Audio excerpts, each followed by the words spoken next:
High বন্ধুরা, তোমরা কেমন আছো? আশা করি তোমরা অনেক ভালো আছো। আজ আমি তোমাদের শিখাবো কর্তাকারক ও তার প্রকারভেদ। কর্তাকারক কাকে বলে এবং কর্তাকারকের প্রকারভেদ সহ সম্পূর্ণ শেখানো হবে। কর্তাকারকের প্রকারভেদ। সমধাতুস কর্তা। এমন ঘটনা সাধারণত ঘটে না।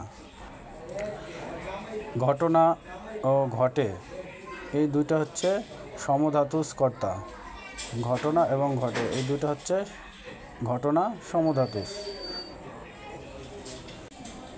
এরপর আছে প্রযোজক কর্তা। প্রযোজক কর্তা মা শিশুকে পড়াচ্ছে। প্রযোজক কর্তা হলে প্রযোজকের ভূমিকা, যে মেইন ভূমিকা পালন করে সেটা হবে প্রযোজক কর্তা।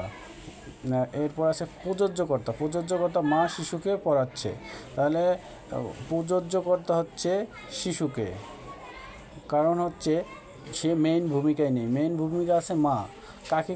কাকে পড়াচ্ছে? শিশুকে। এখানে যাকে দিয়ে কাজ করানো হবে সে হবে প্রযোজ্যকর্তা। এরপরে রয়েছে ব্যতিহারকর্তা। ব্যতিহারকর্তা রাজায় রাজায় যুদ্ধ।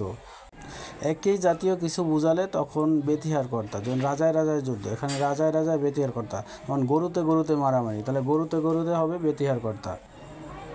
এরপরে রয়েছে সহযোগীকর্তা। সহযোগীকর্তা হচ্ছে বাঘে গরুতে এক ঘাটে জল খায়।